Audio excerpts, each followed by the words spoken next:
Hey everybody, I'm Jessica Henry Gray and welcome to my YouTube channel. Today I'm going to paint this beautiful covered bridge, you can see it back there.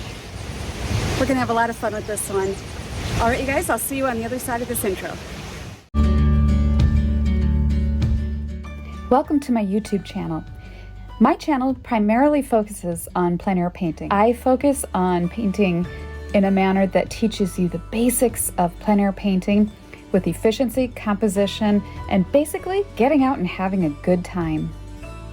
Enjoy my videos and let's get out there and paint something beautiful.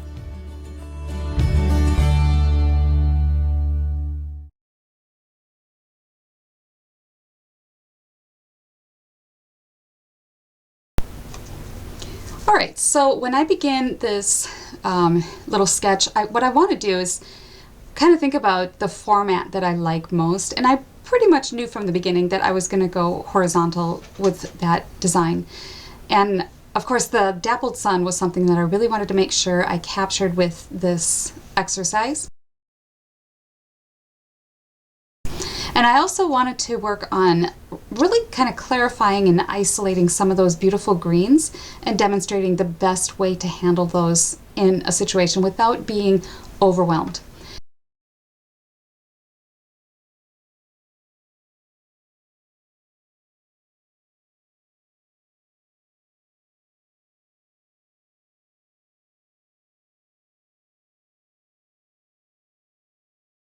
So here, the sketch that I started down below, that I just felt like I couldn't get the information that I wanted to say in that little thumbnail sketch. So I started one on the next page up. Now with your thumbnail sketch, you do not need to make a really detailed drawing. What I'm doing here is I'm just kind of blocking in some of these big shapes and how I want them to lead back to the bridge. And I loved the repetitive sort of contour shape that was echoed in the bridge, as well as some of the rocks up front. I didn't want to make it as obvious as I had it there in my sketch, so I kind of played those down just a little or made them more angular in the painting. But anyway, so you get the idea, just kind of playing with some of that rhythm in the design. And then the way that the trees sort of framed the bridge, that is really how I wanted to think about it while painting, is using nature to help sort of frame, sort of funnel where I want the viewer's eye to go. And so I sort of sketched the trees in place, and then I established my borders using what I have down. And I loved on the right across from where I was standing on the other side of the bank of this little creek was this really cool wall that just went straight up, sort of a stone wall with dripping ferns and contours in the stone from river. The river had obviously was a lot higher at one time. So I wanted to get a little bit of that in, and I felt that compositionally it had a nice sort of feeling like a funnel, again, just leading the viewer right into the painting back there. And that really was, back there at the bridge, was pretty much my only area of strong contrast. So I had to sort of capitalize on that a little bit more. And then what I'm doing here now is I'm establishing that most of all of the painting is in middle tone. And so I'm isolating where my darks are going to go, and then it's easier to do with oil paint, but then where my lights are going to go. So I'm establishing here also I'm going to sort of get my head in that game of the brush strokes are going to be horizontal across the river. They're going to be darker back here because that is the focal area, and I do want some stronger contrast to back there. So then the river is going to be darker up front, and there are just some subtle rapids and things that I'll be putting in there. And this is some of the rocks. Now the value is going to be strongest and darkest up by me because as values go back, you have to be consciously aware that they're going to get lighter as they go back. And that's why I have that little value scale next to me on my easel. So I set my sketch down, and I just want to show you this. These are little view catchers, viewfinders. You can hold that up, and so what I want to show you with this viewfinder is you can look through there, and I often will not use these. I know some people really like them, but that view, you're so limited. You feel sort of like in handcuffs. You can't move this tree, you can't move that cliff. So I just wanted to show that to you real quick. If you're struggling with finding a composition, go ahead and use one to just look through, but don't feel like you have to be married to whatever you see through that little window.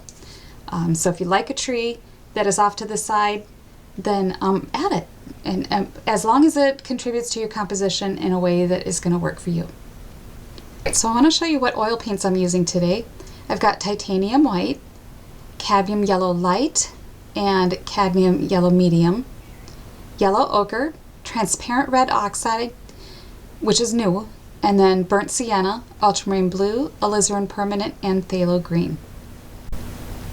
I've got a little bit of Galkid gel over there, and I've got some odorless mineral spirits off to the side, hanging on a little hook. And then I've got my jumbo clip holder that I just love. I shove my brushes in there. There's a link down below where you can find that on Etsy, and you get 10% off if you enter my code.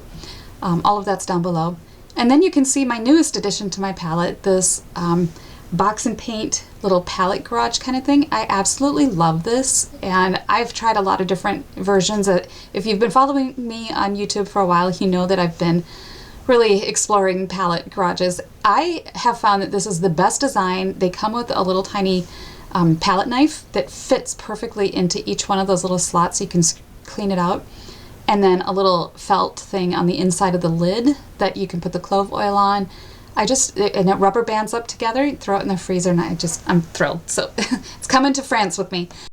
What I'm doing here, and this is something a little bit different, if you've been following my videos, I don't normally paint with transparent red oxide, but I wanted to try it. I know that transparent red oxide and phthalo green, I've heard, make a gorgeous green. Well, they do. Look at this beautiful green that I have on my canvas that has a little bit stronger of the transparent red in it. And if I add a little bit more of the phthalo green, it just makes this, like, look at that gorgeous dark leaf green. So yeah, I'm toning the canvas with that, and I'm just working it into the weave of the canvas, and then I'm going to wipe most of that off. So when I tone a canvas, I usually go a little darker than what I need because I know I'm going to wipe it off. But be careful that you don't go too dark. Sometimes people forget to use medium, little odorless mineral spirits, and then their canvas gets too dark. And then sometimes people use too much of the odorless mineral spirits, and it's like a watercolor painting where it barely tints the canvas at all. You want a middle tone value range on your canvas. Given that my scene was mostly green, I thought, well, why not start with a green toned canvas? That way I don't have to cover the whole thing, but it's a middle tone and it's already there. So if I don't paint the entire canvas, I've got it in place pretty much. So I'm going to use my just a smaller brush. By the way, those are Treacle brushes, and I am in love with this brand. I'm not an ambassador. I don't get paid to sponsor them, but I just love Treacle brushes. They hold their shape, they don't splay, and they have wonderful spring. I buy the long versions of Filbert and flats. Absolutely love these brushes. So anyway, and long handles, they're nice. Okay, so just a little bit, I took some ultramarine blue and some burnt sienna. Utilizing my sketch that I made, I'm going to begin by sort of plotting out where those key features are on the painting. And the reason that your sketch is so important at this point is because most of the time I hear from people that they get really overwhelmed when they're out in nature. Well, your little sketch that you did helped to solidify your plans and what it was that inspired you with the scene. It's very difficult to just jump in to a scene, onto your painting, without having a game plan. So that's why I encourage every student to begin, every painter to begin a painting with knowing what it is that you want to say. And the best way to do that is with a thumbnail sketch. So I've got mine down below, and I did all of my sort of left brain analyzing thinking when I did my sketch. And now, instead of looking at the grand epic scene before me, I can just look at my sketch. Map out where these dark values are, where the river's going to enter into the scene, where these rocks are going to be placed to help lead the viewer back to the bridge. And then, of course, back into the forest. So I'm going to be quiet now for a while I block in my scene and let you watch.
All right, now I'm starting to get some color. Once the whole scene was sort of blocked in and you saw that I wiped out some of the areas where I wanted that strong light coming through, I know that the light in this scene is going to be really fleeting. It's going to change very quickly because that is the focus, the sunlight. And I know it's in the sky. It's going to move across the sky and shift the shadows and the highlights. So being that this is dappled sun, I'm starting with those bright pockets of sunlight.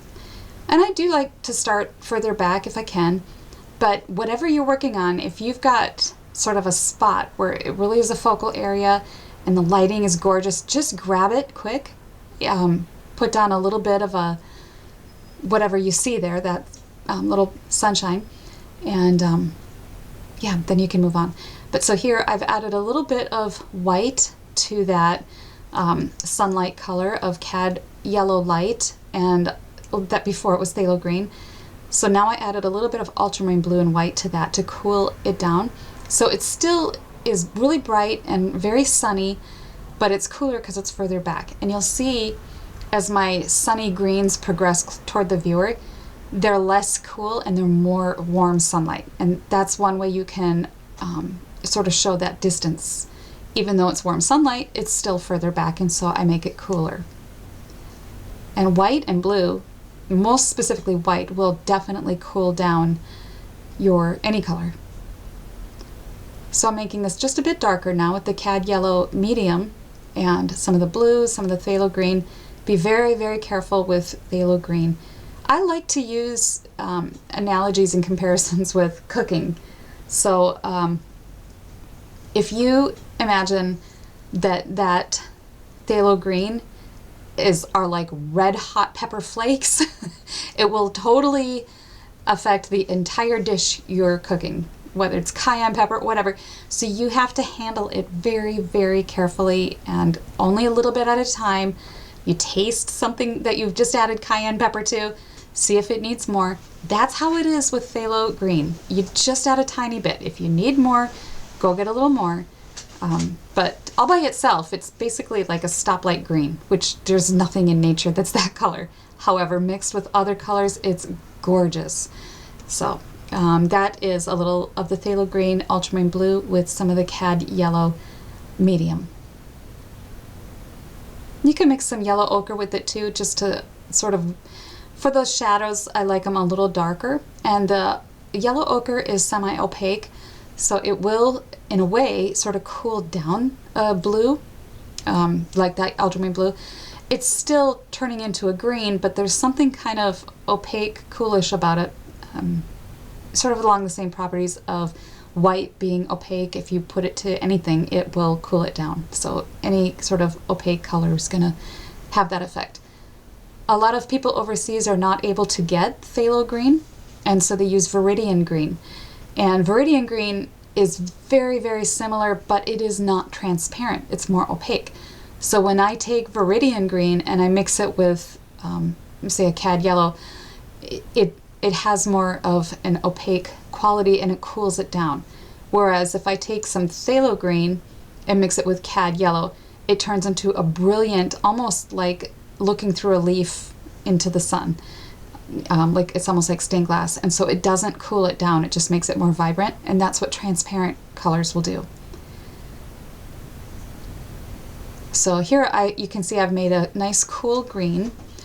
It's a darker middle tone green because up above and in miscellaneous places in the background there's just an overall cool shady effect from the trees. So I'm just sort of blocking in, and believe me, this painting spends most of its time in a messy stage. It looks like, where in the world is she going with this? But hold on, I do kind of isolate a little bit more of stronger shadows and stronger highlights in the background. Just stick with me. So I squint at that forest back there because you can be overwhelmed by all of the information of different lights and the way that the light shimmers on the leaves and where are these passages of lights and darks. But if you squint, it takes all the detail out and you can see it more in masses. So when I was squinting, I saw sort of a cool green And I'm just blocking that in. Whether it makes sense or not, I'm just putting it down. And I try not to overthink it. And then I will go ahead and put in some of the highlights and just sort of jump back and forth with those. But while I have this color that I feel just is a perfect shady green color, I'm going to put that wherever else I see it for now. But that's one of the reasons I don't use a palette knife to mix my colors. I mean, unless I'm working on a really big painting. Because once you use a palette knife, you're pretty much committed to what you've made. You can obviously grab more different colors, but I find that with a brush you can be more delicate in what you grab and how much you make, and if you need a little more. It's a limited palette. It's not hard to remember the recipe. So I like to have that sensitivity of mixing with the brush. That's my opinion. So anyway, as the light is sort of cascading down the slope, I want to put that shady green down there. And that is ultramarine blue and some cad yellow medium. And less of the cad yellow medium with the ultramarine blue will give sort of a nice shady green color. If I want it a bit more opaque, I'll add some of the yellow ochre, which I did here. So it's a nice darker green, but not very, very dark. Again, just squinting at that background forest.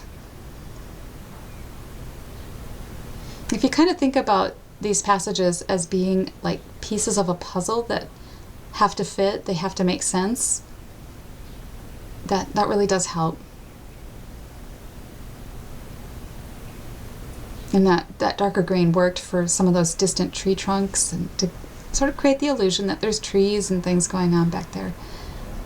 But I didn't want to make all those distant trees detailed at all, because it would have drawn the eye. And I didn't want to make them black, stark little lines, because again, that would draw the eye.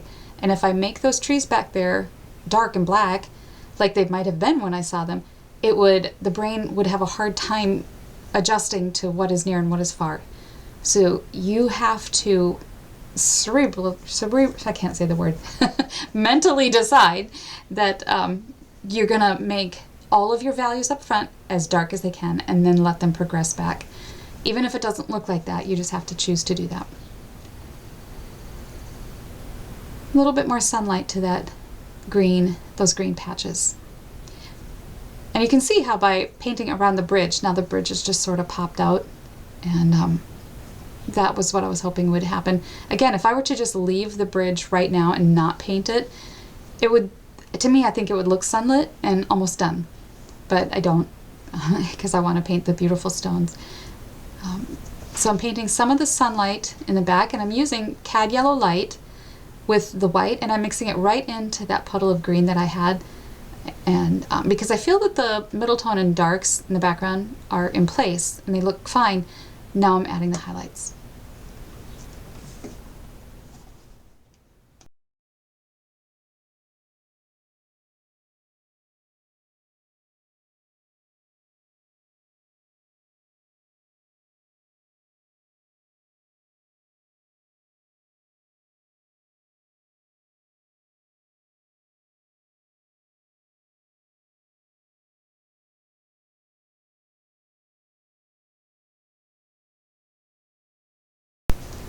Now, because I have so much of that beautiful green in that last brush, I'm not even going to wash it out. I'm just grabbing a different brush that I use to sort of map out my design on the canvas. It just has the dark in it. So I've got burnt sienna and ultramarine blue. And what I want to do at this point is to go through and just map out some of the darker passages that I see in the background, but I'm still keeping it kind of cool. So I've added some white, as you can see. And I'm going to just concentrate on getting some of those stones in the bridge. So I'm kind of mixing up a few different piles of the colors that I see in the stones. Sometimes there's a little puddle there that has more yellow ochre. Sometimes it has maybe a bit more sienna or a little bit more of the blue.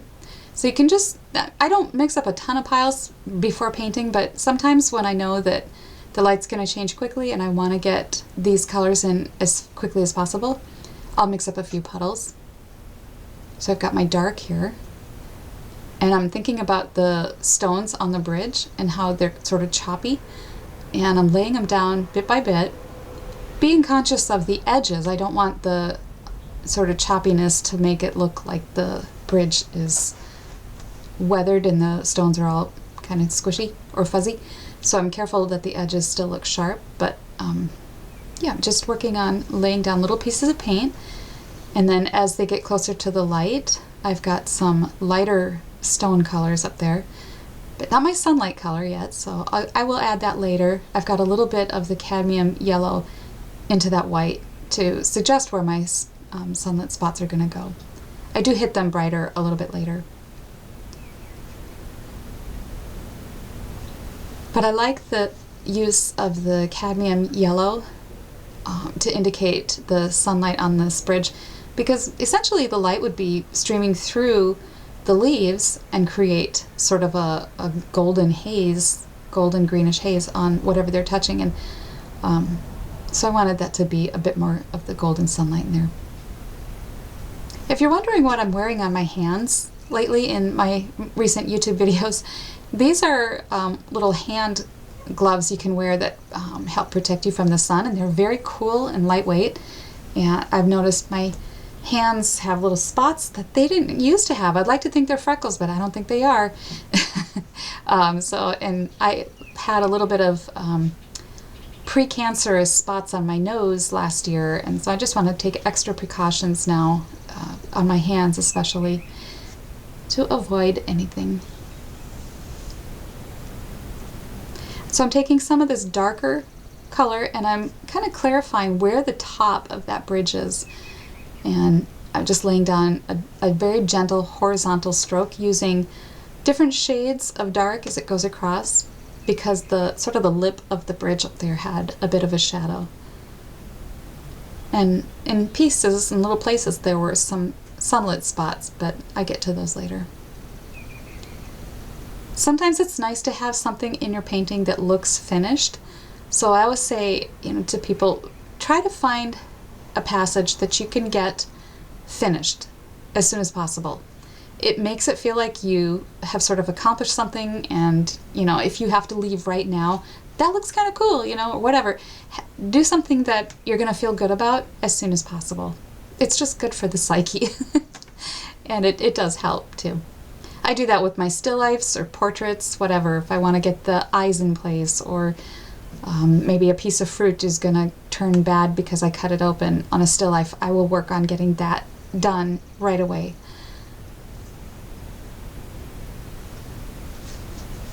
And so as you can see here, some of these rocks have a little bit more burnt sienna, and I'm grabbing those different piles of paint and sometimes ochre, whatever. So I'm going to be quiet here for a little while and let you watch me paint the bridge.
Now, in some of these passages in the water, I noticed that I did have a lot of the colors that I already had been using in the bridge, except that I felt that a little bit more yellow ochre and some of that cad yellow would make the water appear a bit more transparent up front. So I'm adding some of that to the color that I already had mixed up on my palette. This is one way that I economize my paint and speed up my time painting by using what I already have on my palette. And it's not necessary, but if you are looking at a passage of your painting and you look at it and say, hey, if I mix this into that, I bet that that would work for this passage, use that. That will speed up your time. And it's such a limited palette that probably whatever you're going to paint next is going to use one of those puddles that you've already made. But yeah, it's just a nice way to use what you have and not waste your materials, as well as speeding up your time. So I've mixed a bit of the cad yellow and some burnt sienna. Some of the passages in the water here had sort of a peach-like effect as the sun was shining through the water onto the sandy soil. And so I wanted to get that illusion before the sun changed too much. So as it slipped further back, those really were kind of more the sunnier spots in the water as they go back. And they did get cooler in the distance back there behind the bridge.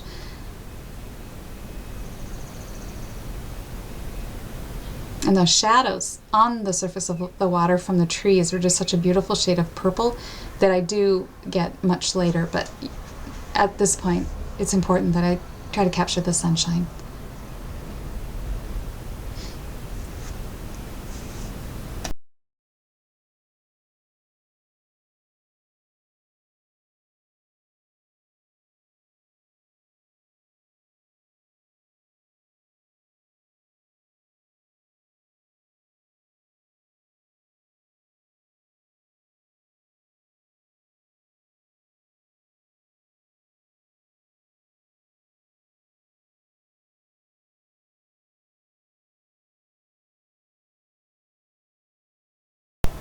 All right, and these shadows now on that side, they're kind of like just a muddy gray-brown. And I noticed that the cliff that I had sort of drawn over there didn't go down further enough into the water. So I just wiped out a part of that and drew it down just a little lower. So I've added some more burnt sienna to my existing puddle, and creating the shadows up front are darker, and I'm making those go across the water. I want to be careful to not make the shadows look like bars and stripes. So I alter my lines, alter the strength of which I press with my brush, and lift sometimes and press sometimes, or draw a skinnier line or a fatter, thicker line or whatever. But it's important to have that variation in your brushwork.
Alright, and so here I'm taking some of my darker paint that I'd already mixed up, some ultramarine blue and burnt sienna, and I'm just sort of drawing in where I want those trees to sort of live. And Later I stepped back and I looked at this and I thought, well, I kind of think I made the trees too even and static.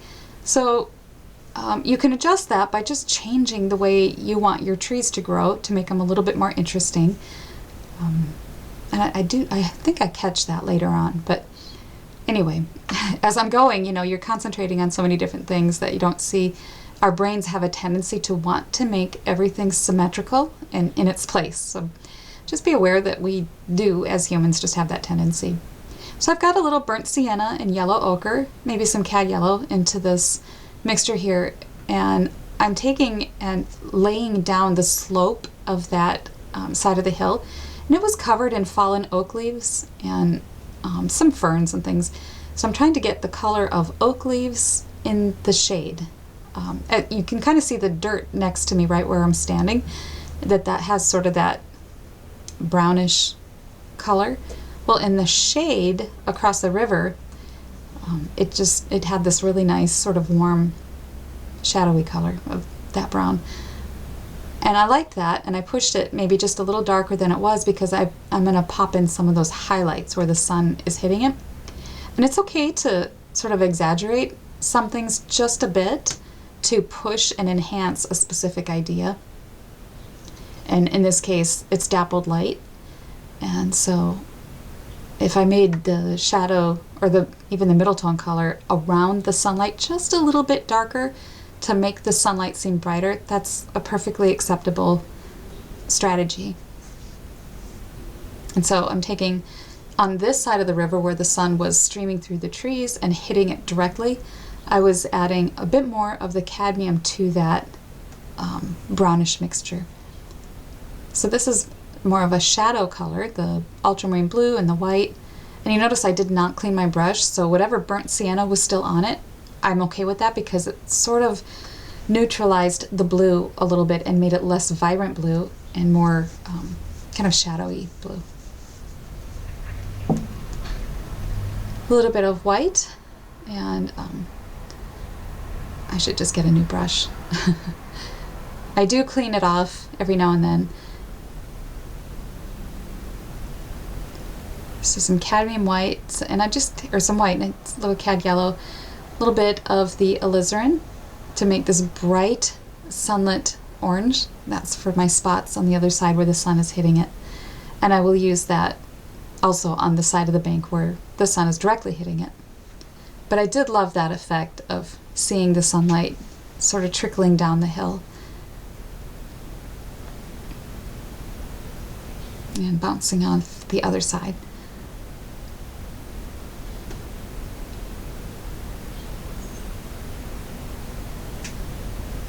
I don't know if you can tell by watching this video, but again, I'm just looking at these Treacle paintbrushes. I don't even notice them while I'm painting because they're just so comfortable. But looking at them as I'm painting, the spring in these brushes is just so divine. If you get a chance to pick them up, they're really affordable. They're made in America. They're awesome. So here I'm taking just the tip of the little, I don't even know if that's the size, looks like a fork. But I'm just quickly putting in some dabs on the trunk of the trees to create that look that the sunlight is sort of wrapping around through the leaves, hitting the trunks of the trees, giving that dappled sunlight effect. And I do change the 3 spots on the bridge later. So if they're bugging you as they are bugging me, don't worry, I do come back to them.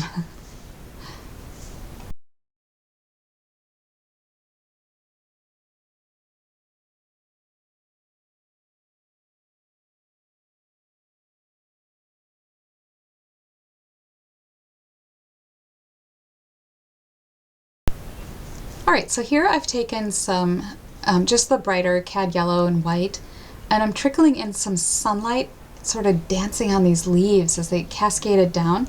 And I want to be careful not to completely cover up my dark of the bridge because it's important that it defines the form. But at the same time, these little pockets of dazzling light add so much sparkle and life to a painting. But you have to be careful not to overdo them. And down below the trees, down at the base, were some lovely ferns. And I'm just taking some of the green, just suggesting them. Again, remember that a plein air painting is a study in capturing light, color, movement.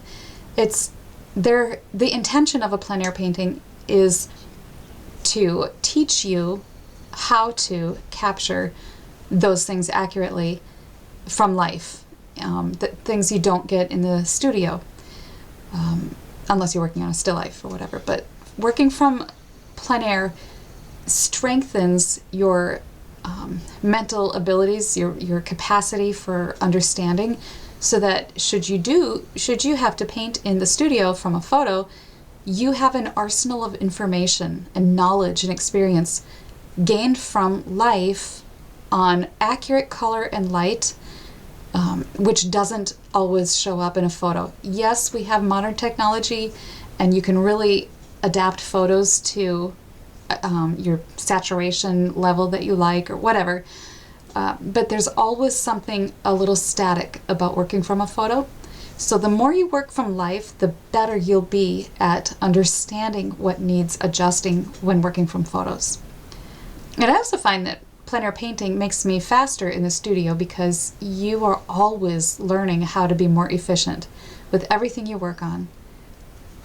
You're making faster decisions. And again, like the whole palette situation, I'm learning how to economize and make my experience on the palette much more efficient, which translates into the studio as well.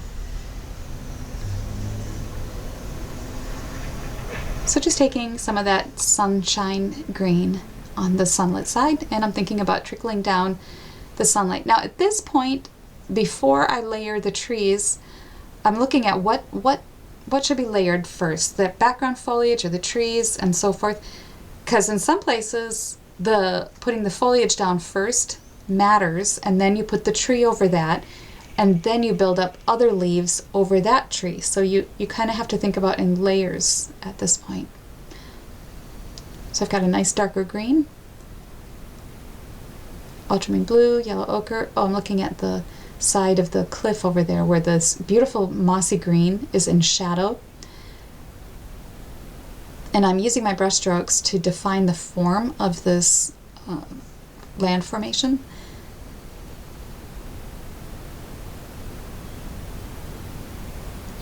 And by keeping that green, it's mossy green, so it was very warm color, but it was in the shadow. So I'm taking a very warm green and trying to make it appear shady.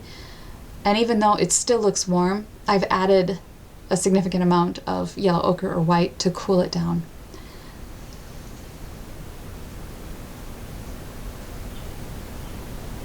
And that same shadowy green was under the bridge back there too, so that's why I put some back there. And then I'm cleaning up around the shoreline where that kind of muddy brown water met with the bank over there, and it was all in shadow. So I wanted to keep that green consistent with the brown in value and chroma. The intensity of the color was very muted. It wasn't very bright. So while they are different, they're in the same family. A little bit of movement back there, just a little bit where the sunlight was trickling down the slope and hitting the water.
All right, now we're working on this land formation, this cliff wall on the other side of the river. As you can see, I sort of blocked it in with a varying sort of color kaleidoscope of neutral tones that would be in the shadow. And then I'm taking some of these darker accents with the size 1 brush, and I'm laying them in a moderate horizontal to angular motion to indicate all the striations on that cliff wall back over there.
All right, now back through here, I'm indicating some of the movement in the water with gray first, just a light gray, which then I layer over and do some more sparkles, but very judiciously, just not very many sparkles. But I did want some of this gray movement to indicate where the water is sort of rippling and forming around the different rocks.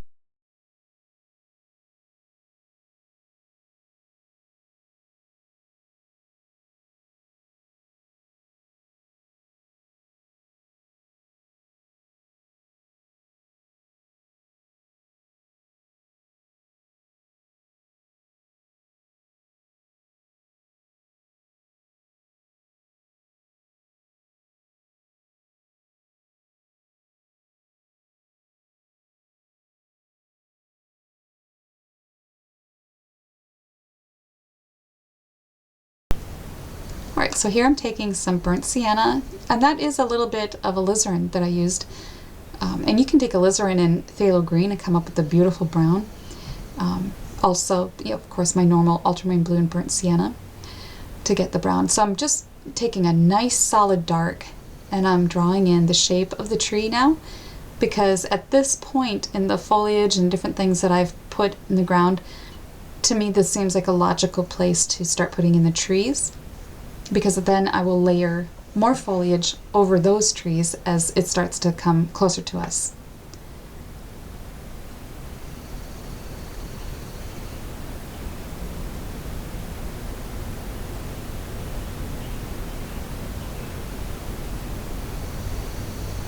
A little bit more of that warm brown as I'm looking at some of these spots on the side of this tree as the light hits it. It's sort of a grayish, but as it comes down toward the bottom, the sunlight is hitting the lower portion of this trunk a bit more intensely. So I come through and I hit that with some more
Alright, so I'm beginning to sculpt out some of these rocks in different formations where the water comes up near the bank on the sunlit side. So I'm adding a bit more of the cadmium to the water as I want to create that very shallow water that sparkles. So now I've got some more white with the cad yellow light, a little bit of alizarin, because off in the distance there are some rocks and there's a bank that is getting some gorgeous sunshine on it, and so I'm trying to come up with the right shade for that.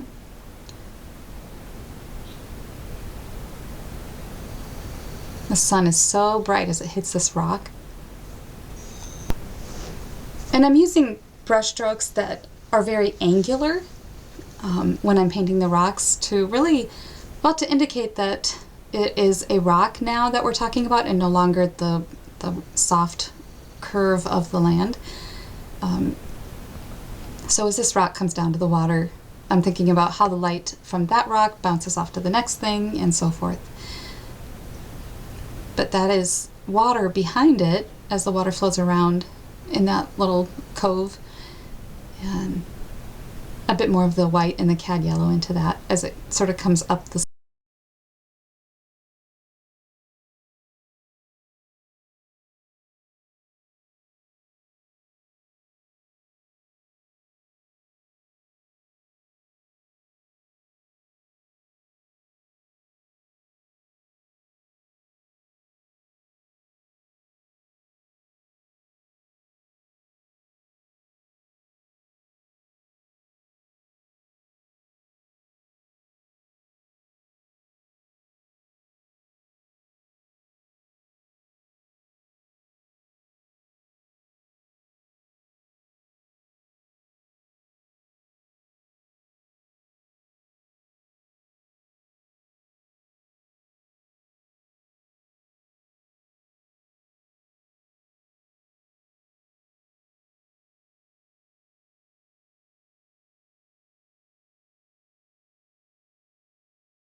Now there was some gorgeous bright green moss on the rocks in front. And now, like I said, as things come closer to us, I want to increase intensity and chroma. So that green of the moss, I'm just not diluting it. It's lovely, the phthalo green and the cad yellow. So I've got a little bit of phthalo green now with some yellow ochre into the cad yellow medium, and it just has a really nice sort of shadowy green, because of course the yellow ochre will sort of cool it down a bit, sort of neutralizes it. But in the sunlight, I don't use the yellow ochre for the moss because I really want that to stand out as that gorgeous green.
As you can see, I'm starting to work on some more of the finesse of finishing. Some passages that I feel need a little bit more work to explain what they are.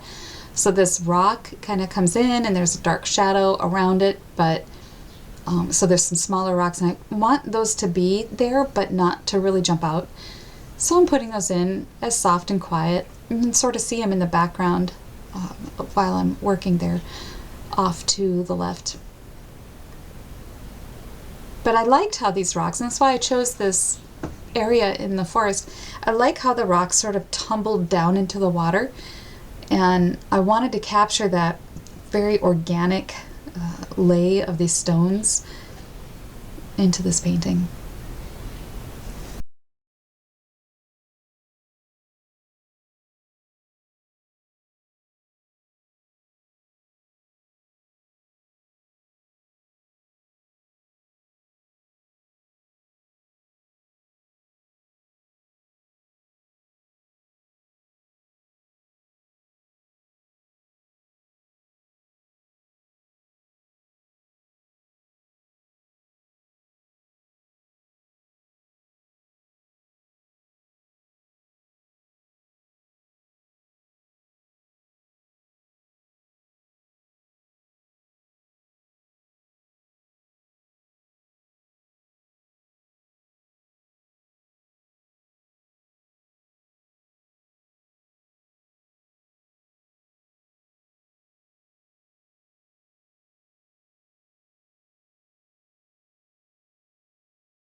So you can see now I've taken some cadmium yellow and some green, a little bit of ultramarine blue, and I'm starting to put in these final sparkles to the painting. The leaves, as they sort of dance and have their little movement back there, I don't want them to distract the viewer from the main focus, but they do have to have a sense of feeling of just dazzling light, because this painting was all about capturing dappled light.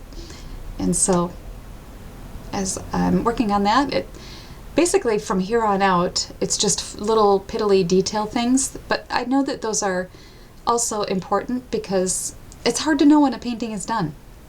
And so I want to show you here that you can know when your painting is done when you have achieved what it was you wanted to say from the beginning.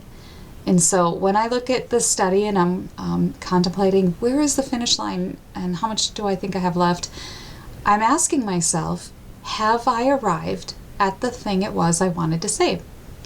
And if the answer is no, then I know that I need to keep doing this and that and figure out what I need for the painting to really arrive at that singular moment that captures what it was I wanted to say.